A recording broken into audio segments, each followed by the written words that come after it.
Nahum, chapter 1. The burden of Nineveh, the book of the vision of Nahum the Elkoshite. God is jealous, and the Lord revengeth. The Lord revengeth, and is furious. The Lord will take vengeance on his adversaries, and he reserveth wrath for his enemies. The Lord is slow to anger, and great in power, and will not at all acquit the wicked. The Lord hath his way in the whirlwind and in the storm, and the clouds are the dust of his feet. He rebuketh the sea, and maketh it dry, and drieth up all the rivers. Bashan languisheth, and Carmel and the flower of Lebanon languisheth. The mountains quake at him, and the hills melt, and the earth is burned at his presence, yea, the world and all that dwell therein. Who can stand before his indignation, and who can abide in the fierceness of his anger? His fury is poured out like fire, and the rocks are thrown down by him. The Lord is good, a stronghold in the day of trouble, and he knoweth them that trust in him. But with an overrunning flood he will make an utter end of the place thereof, and darkness shall pursue his enemies. What do ye imagine against the Lord? He will make an utter end. Affliction shall not rise up the second time. For while they be folden together as thorns, and while they are drunken as drunkards, they shall be devoured as stubble fully dry. There is one come out of thee that imagineth evil against the Lord, a wicked counselor. Thus saith the Lord, though they be quiet, and likewise many, yet thus shall they be cut down when he shall pass through. Though I have afflicted thee, I will afflict thee no more. For now will I break his yoke from off thee, and will burst thy bonds in sunder. And the Lord hath given a commandment concerning thee, that no more of thy name be sown. Out of the house of thy gods will I cut off the graven image and the molten image. I will make thy grave, for thou art vile. Behold upon the mountains the feet of him that bringeth good tidings, that publisheth peace. O Judah, keep thy solemn feasts, perform thy vows, for the wicked shall no more pass through thee. He is utterly cut off. Chapter 2.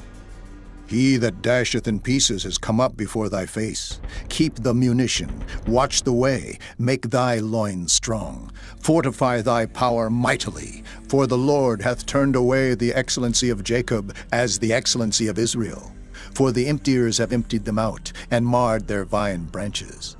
The shield of his mighty men is made red. The valiant men are in scarlet. The chariots shall be with flaming torches in the day of his preparation, and the fir trees shall be terribly shaken.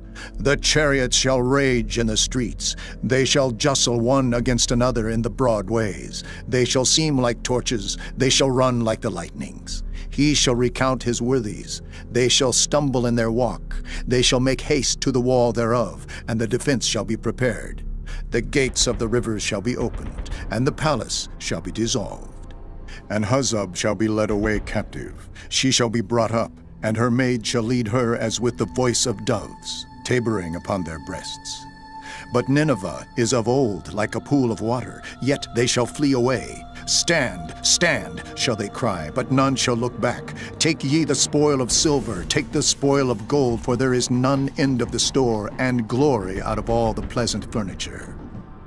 She is empty, and void, and waste, and the heart melteth, and the knees smite together, and much pain is in all loins. And the faces of them all gather blackness. Where is the dwelling of the lions, and the feeding place of the young lions? Where the lion, even the old lion, walked, and the lion's whelp, and none made them afraid. The lion did tear in pieces enough for his whelps, and strangled for his lionesses, and filled his holes with prey, and his dens with ravin. Behold, I am against thee, saith the Lord of hosts, and I will burn her chariots in the smoke, and the sword shall devour thy young lions, and I will cut off thy prey from the earth, and the voice of thy messengers shall no more be heard. Chapter 3.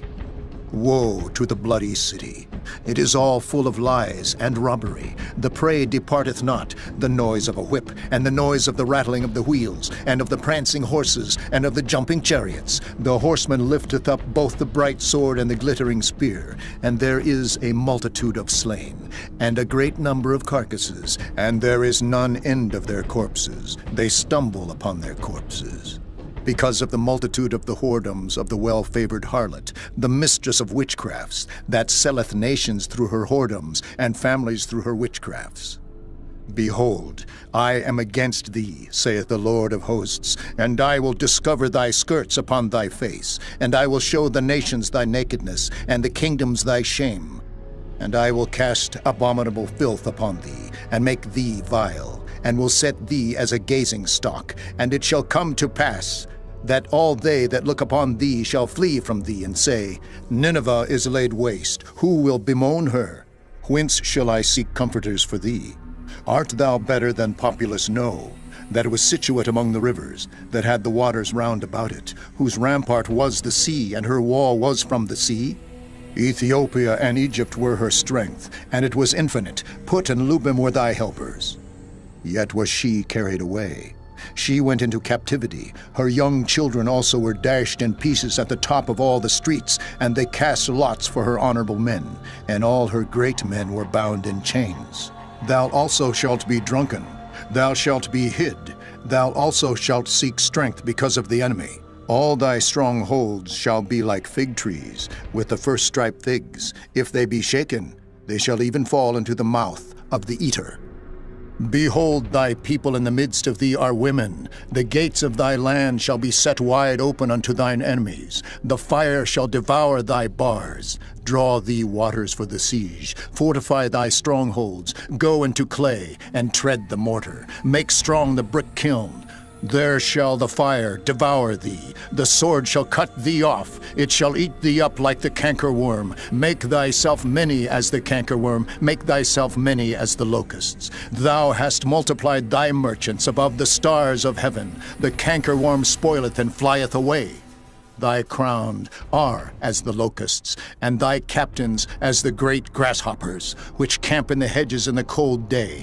But when the sun ariseth, they flee away, and their place is not known where they are. Thy shepherds slumber, O king of Assyria. Thy nobles shall dwell in the dust. Thy people is scattered upon the mountains, and no man gathereth them. There is no healing of thy bruise. Thy wound is grievous. All that hear the bruit of thee shall clap their hands over thee. For upon whom hath not thy wickedness passed continually?